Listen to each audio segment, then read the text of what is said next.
Vers des solutions logiques. Cube Radio. Cube Radio. En direct à LCN.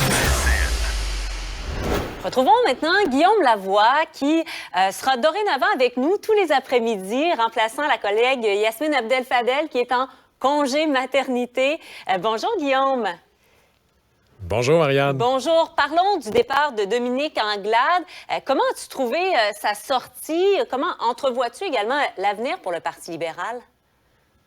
Bien, d'abord, mentionnons-le, sortie très digne, c'est un exercice extraordinairement difficile, non seulement d'accepter la défaite, mais de se rendre compte que la seule possibilité, c'est de quitter, parce que ça ne fonctionne pas. Ouais. Mais le départ de Mme Anglade ne vient pas régler ou laver le Parti libéral de tous ses péchés auprès des électeurs.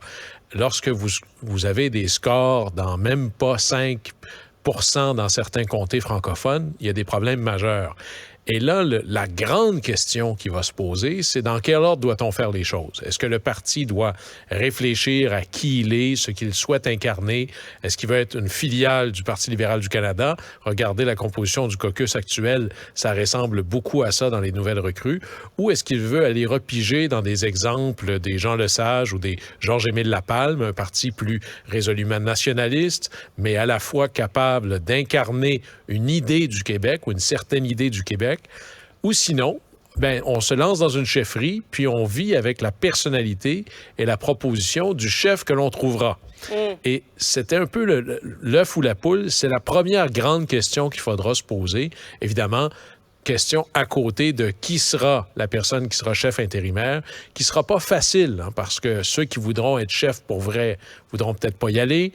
Et chef intérimaire, pendant une chefferie, c'est la pire des positions parce qu'il faut faire plaisir à tout le monde, donner un peu de visibilité à tout le monde. Vous êtes un peu le président sans avoir de pouvoir sur personne.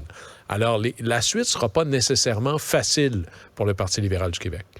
Parlons des élections de mi-mandat. C'est demain déjà. Est-ce que les républicains vont s'emparer des deux chambres, tu crois, Guillaume?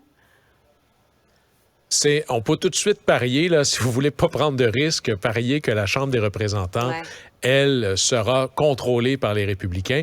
Maintenant, il y a un mois, on se disait peut-être que les démocrates pourraient se sauver avec résister à la montée républicaine et conserver le Sénat.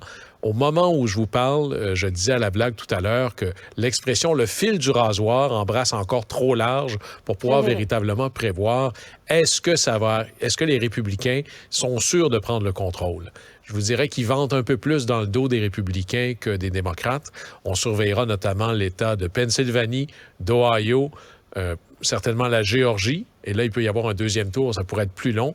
Mais je vous dirais que c'est pas tant la journée des élections qui pourrait nous inquiéter, c'est le lendemain. Est-ce que l'on acceptera les résultats?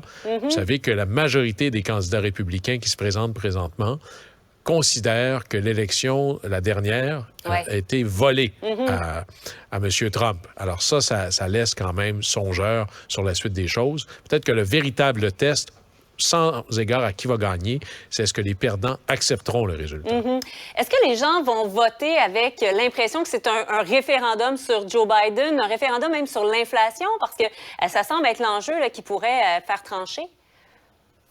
Ça l'est toujours un peu. Une élection de mi-mandat, c'est toujours beaucoup un référendum sur le président.